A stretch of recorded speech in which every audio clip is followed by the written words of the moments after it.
Welcome. I'm Leslie Canham. I'm Mary Gavoni. I'm Linda Harvey. I'm Olivia Wan, and together we are the Compliance Divas.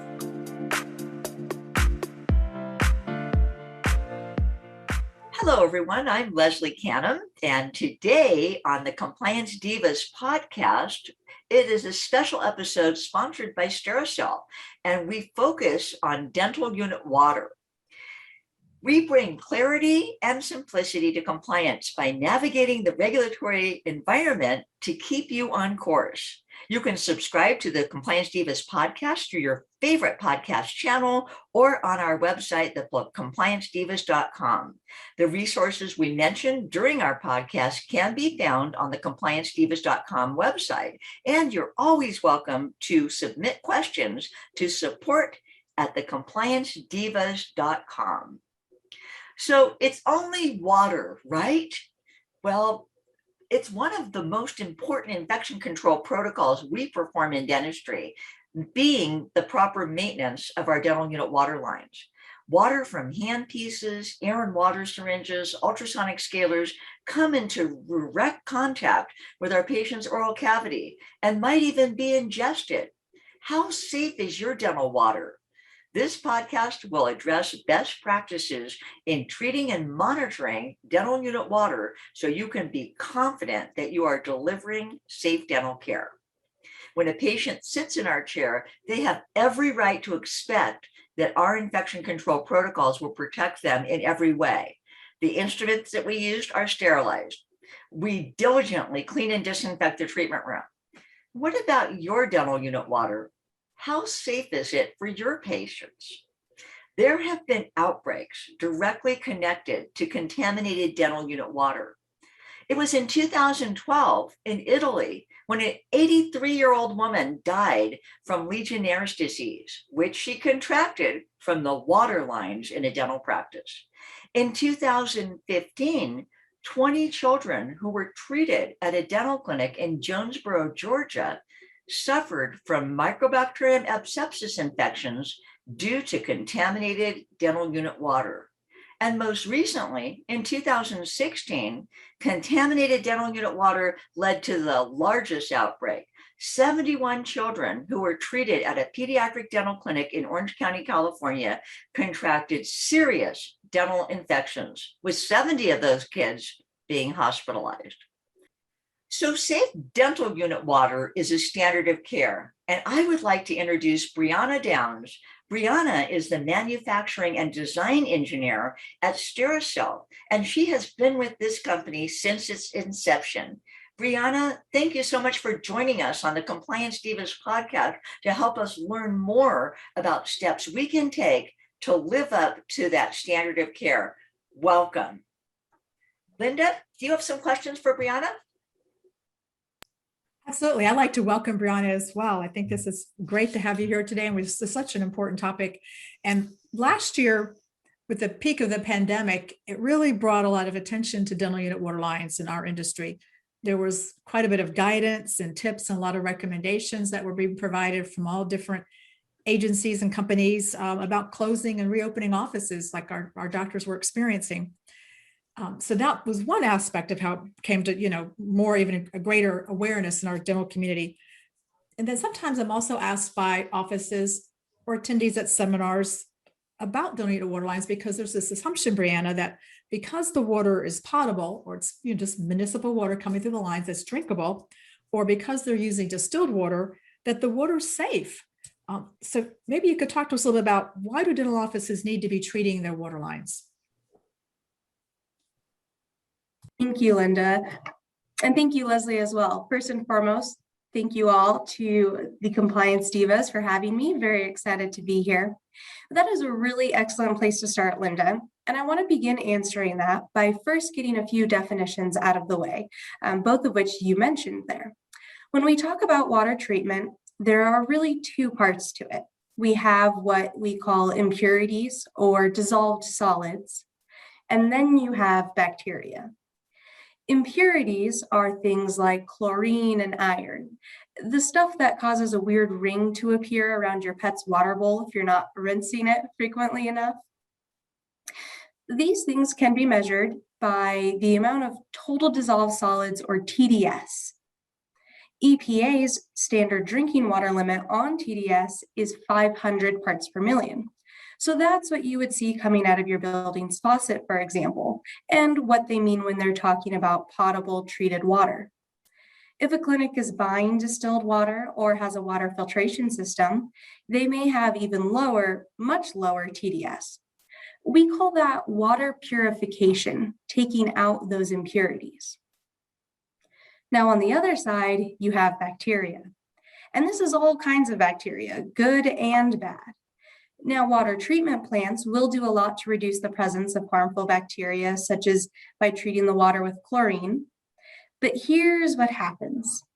The water comes into your dental facility, and either through direct feed or your bottles, it'll flow through the teeny tiny dental tubing and out your handpiece. Now, we are all aware that the vast majority of the time, dental water lines are sitting stagnant. Inside that small room temperature tubing, bacteria get really happy and they begin to grow exponentially, as fast as doubling every 4 minutes. So even if you remove most of the bacteria before the water enters the tubing, let's say even with a UV light, it won't take very long for it to come back in force. And this is why it's so important to have a residual waterline treatment. Residual meaning it's always present in the water, constantly working against bacteria growth.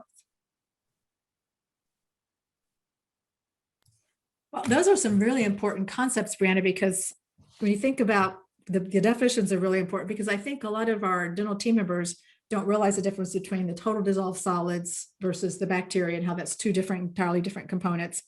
And then also the fact of how fast this bacteria can double.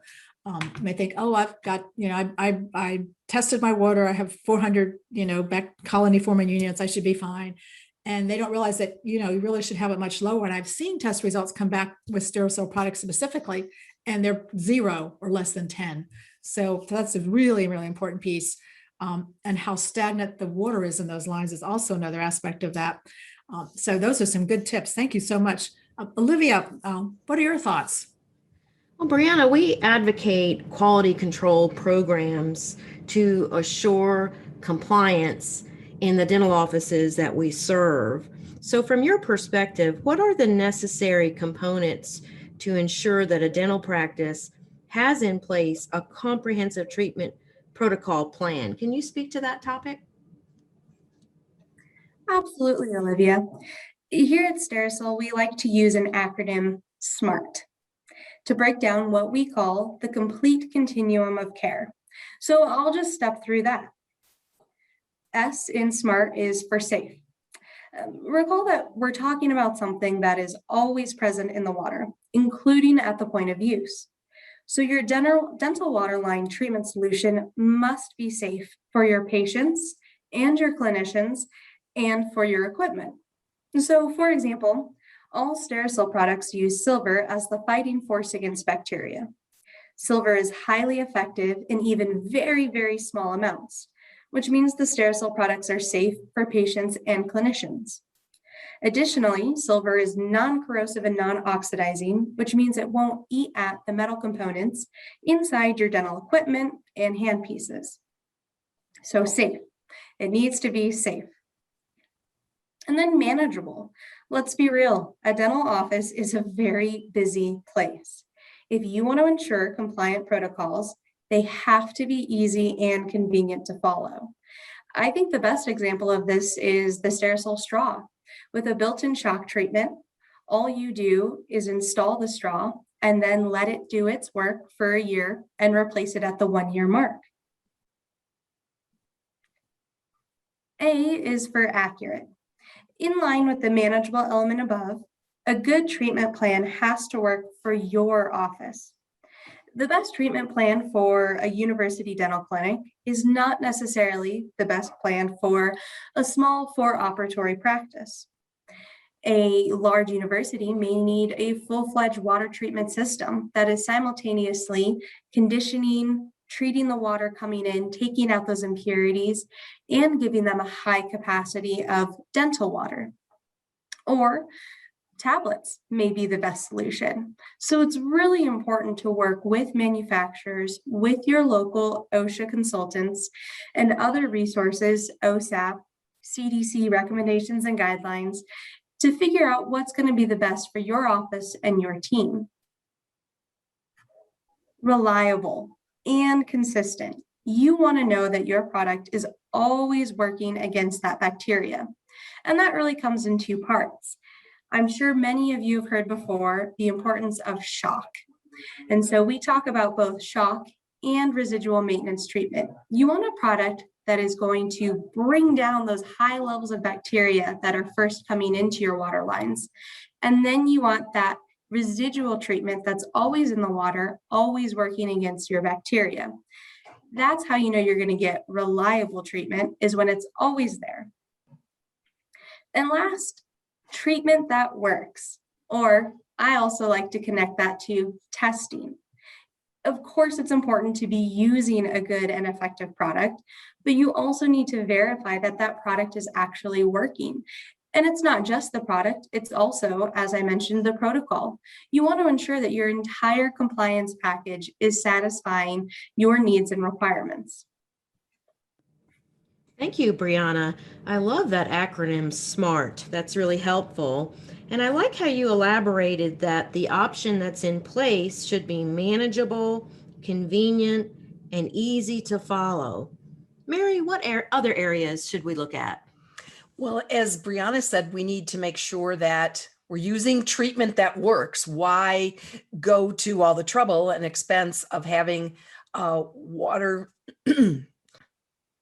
of having a water treatment protocol when we really don't know if it's working or not? And that is validated through testing. So Brianna, talk to us a little bit about how important it is to test water and the types of water tests that are available to us in dentistry. Absolutely, Mary. So of course, OSAP recommends testing monthly until you've attained passing results for 2 consecutive months, and then to continue testing monthly or reduce to quarterly testing cycles as long as you're continuing to get those passing results. So I think there's 2 important elements there. One being it's continuous. Even once you start getting those passing results, you're not done. You need to continue to get those at least quarterly to ensure that your protocol and products are continuing to be doing the work that they need to be doing. The other part of that is that sometimes you may fail, so it creates a cycle. If you fail, that's okay. It just means you need to shock and retest. You continue to do that process. And the great thing is, over the past few years, more water testing products and packages have become available to customers. The easiest is the in-house paddle test. Stericyl offers a version of this called the MyCheck. This is something that offices can keep on the shelf. They can perform themselves. It's affordable, it's easy, they don't need to ship it in anywhere. The results will come in 72 hours. So it's a really great option if you want to make sure that you're getting those good results. It's a good kind of in-between metric. But it's important to note with the paddle test that it's not third party. It's not an independent test. So while it is valuable as a resource, you also want to make sure that from a compliance and a liability standpoint, you have a third party test result that is saying, yes, this water is good to go. That's where you have tests like the R2A auger method. We've simplified that and we call that the standard check. This is the test method that is recommended by OSAP, EPA as a great water test method for dental offices. It's considered the gold standard in mail-in testing. One of the really great things about this product is that in conjunction with giving you your pass-fail results, it's also going to give you a very in-depth report with high-res images even of the dishes that the bacteria can be seen on.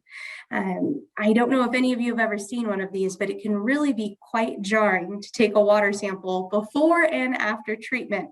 When you can actually see the presence of that bacteria, it's incredible. And again, from that liability standpoint, it is really important and really good to have those kinds of records on file that you can go back to and reference to know and feel secure in the quality of your water.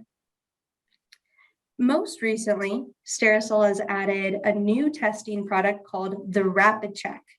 The standard check, again, it's a great test method. It is the gold standard. It is going to take about 1 week to get your test results back because we have to incubate that bacteria. We have to let it grow to find out really how much is there. The Rapid Check, however, can get you results back in 24 hours. So this is really, really important if an office has a potential protocol breach that they may be concerned about and they want to know right away, do I need to be concerned about my water? Then this test can get them those results in 24 hours. So 3 very different options, but also all very good options. And you can see where they're going to be useful in different scenarios. So I think similar to the water testing, similar to water treatment, your water testing is going to be a protocol package. You're going to find out what works best for you in your office. Thanks, Brianna. That was great information about testing, and we will make the resources available on our Compliance Divas website about Stericycle's testing products. You mentioned a little bit ago about OSAP's recommendations for how often to test. And I think it's important for our listeners to know that OSAP has created this amazing documentation in the form of a white paper and validated research resources about water quality testing. And the CDC guidelines for infection control in dentistry do address water quality from the dental unit water lines, and they state that it's inconsistent with acceptable infection control practices to use water that is heavily colonized with microorganisms. But what the CDC guidance doesn't tell us specifically is how often to test. The guidance or the guidelines simply say to test your water periodically. So it's good to know that we have some guidance from OSAP and that you have designed your products to fit that guidance. But it's also important for dental practices to know whether or not their state has a requirement for water quality testing. And we know that there are 2 states right now. One is Washington State, which has passed a rule through the dental board that will become effective at the end of this year, mandating water quality testing. And Leslie can address a little bit about what's happening in California about water quality testing. Thanks, Mary. Actually, California responded to the outbreak in Orange County with emergency legislation requiring changes to infection control regulations. But the regulatory process works very slowly here, and COVID didn't help any of that. The dental board passed the regulations in 2018, but they have still yet to be promulgated into law. And they have to go through the regulatory process, the Office of Administrative Law, the public comment period. And so we're kind of waiting, I say, with bated breath for new infection control regulations to hit the airwaves here in California. However, they did make a change with regards to dental unit water that's used on exposed pulp. So that again is directly related to the children's dental clinic outbreak where the children had pulpotomies. And they clarified the difference between using water and then sterile water or water with recognized disinfecting or antibacterial properties when performing dental procedures on exposed dental pulp. So even treated dental unit water doesn't meet that high standard of sterile or sterile saline water or water that has special medicaments or antibacterial properties. And I'd like to just go right ahead, Mary, unless you had anything further to ask Brianna. I'll go into talking a little bit more about the common errors that I hear when I go to dental practices. Sometimes the dental teams are confused. They think sometimes treating the dental unit water with a product is okay to use during surgical procedures, so such as incision, excision, reflection of tissue, biopsy, periosurgery, or surgical extractions of teeth requiring elevation of the mucoperiosteal flap. And it's a common misconception, oh, I'm treating the water, so it must be safe. We really need to defer to water that's sterile saline, and follow the CDC guidelines there, as well as state dental board requirements regarding surgical procedures. Another common mistake that I get a lot is when I talk to dental teams about treating their dental unit water lines, sometimes they think I'm talking about the evacuation lines. And they say, well, sure, Leslie, we run a product through the lines at the end of the day. And I say, well, what about the dental unit water? Do you have a water bottle reservoir? Or are you hooked up to municipal water? Are you doing anything to treat the water? So sometimes teams aren't aware that we're talking about the quality of the water output that goes through the air and water or handpiece or the ultrasonic scaler. Another very common mistake is improper dosing if they are treating. In the past, I would find people would not read the manufacturer's directions. So they might use something like a tablet and use a tablet for treating water that's designed for a 1 liter bottle, when what they actually have on their dental unit is a 2 liter bottle. And once they realize that they're only providing, half dose to that bottle, I remind them that would be like if I went to get a cup of coffee and they watered it down with half water, half coffee, it wouldn't satisfy me. And so the improper dosing is not going to satisfy the bacterial kill that they're expecting, that they're wanting. So not following the manufacturer's directions. And then I think one other thing that happens is not shocking, that sometimes people overlook the fact, unless they're using like a straw where there's a shock agent that's already embedded in the straw, they're using tablets or another form, that they're not following the manufacturer's instructions for use, unshocking their lines to have that biocidal effect to remove the sticky saccharide surface that colonizes inside of dental unit lines.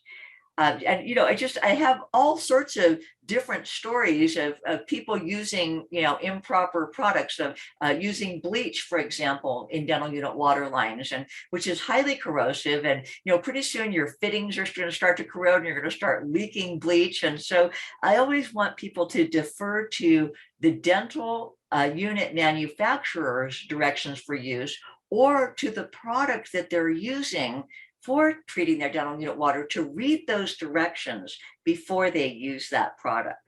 Anyone else have some stories to share? I do, Leslie. Thank you. One of the instances that comes to mind is a practice that was not treating their water, not testing, not doing anything. And they implemented a system where they were adding tablets, as you mentioned, into the water, but they added were the shock tablets. And so like, oh, our water is different color and it tastes funny. I'm like, okay, did you read the manufacturer's instructions? Did you use the appropriate tablet? Because I think what you did, instead of using the continuous use product, you used the shock. And that's exactly what it was. So can't emphasize enough the, the importance of following the instructions, but also, as Brianna mentioned earlier, something that's convenient. The Stericyl straws or cartridges are almost the set it and forget it, that I don't have to worry whether I added a tablet every time I filled up my water bottle and so forth, because those are the steps that get missed a lot. Leslie, I'd like to piggyback. And Brianna, I think going back to your acronym of SMART, you talked about safe. And I think it's just so important to think about, naturally we think about clinicians and for first and foremost our patients, but the equipment too. And it's corrosive for the equipment. And so if a dental practice is experiencing a lot of repairs to their handpieces, it just may be the total dissolved solids in the water. And I wanted to share a quick patient story along the way. And also I want to be sure, Brianna, to talk about, before I forget, where our listeners can attain the Stericyl products and different avenues. So last year I was speaking with an acquaintance who was very nervous about going back to the dentist last fall after the offices were opening back up. And she shared with me that she has an autoimmune disorder. And so I suggested to her that she might want to ask her dental practice, what are the colony forming units in the water? Have they tested the water if she's concerned about her health and was nervous about going back to the dental practice? So I thought that's an interesting thing for patient safety that we may not think about with all of our patients who come into the practice and they're immunocompromised. But Brianna, I'd like to ask you, how can our listeners find you and find Stericyl and the products? What's your website? And what's the best way they can go about buying and researching Stericyl products? Absolutely, Linda. First and foremost, they can always find information on all of our products at our webpage, Stericyl.com. They'll see a specific tab for products where they can find and search through all of the different offerings, everything from the systems down to the tablets. In addition, if they have any specific questions, customers are more than welcome, and anyone who has any questions can reach out to our customer support email, support@Stericyl.com. Olivia, you had a question for Brianna. I just wanted to supplement that, we have to put value on our dental assistants and dental hygienists' time. And so the easier we can make that process, the better it will be for the overall success of our practices. So we really appreciate you, Brianna, taking time to spend with the compliance divas and telling us more about these special protocols that can make the lives of our clinical dental team members much easier. Thank you. Olivia, it was absolutely my pleasure. We like to call ourselves the experts in dental water. This is all we do here, water treatment and now water testing, which is very exciting. And I do want to give you all just a little snippet of information that I recently learned, that Stericyl is working on a complete single operatory compliance package. I don't have all the details on exactly what it's going to look like, but I know that it's going to cover everything from the very beginning, if you've never treated your lines, all the way through to when you're testing and the products needed to treat the water, test the water, follow up, maintain those records. So be on the lookout for that. I believe maybe later sometime this year. But really, I really appreciated being able to come on and talk about all things dental water related. So thank you all so much for having me. Brianna, it's amazing the information that you bring. You are so knowledgeable. You are so beautiful. I know our listeners that can't see you, but you are just absolutely adorable. We love you. And we also are so grateful that Stericyl is going to give us some kind of a little PDF or checklist that we can use, anything that you can do to simplify the lives of our dental workers so that they can provide safe care. I love the tips that you gave us. I love having third-party verification. And just a personal experience, I visited your headquarters in Palmer Lake, Colorado, and I was so impressed with your telephone support center. You guys go through great lengths to help people to talk through the issues that they may encounter when they're having water issues that they're not resolving with treatment. And I love how you hold their hand and make it easy for them to resolve those issues. Well, this brings a close to another wonderful Compliance Divas podcast, where we bring clarity and simplicity to compliance by navigating the regulatory environment to keep you on course. Be sure and submit your questions to support@thecompliancedivas.com.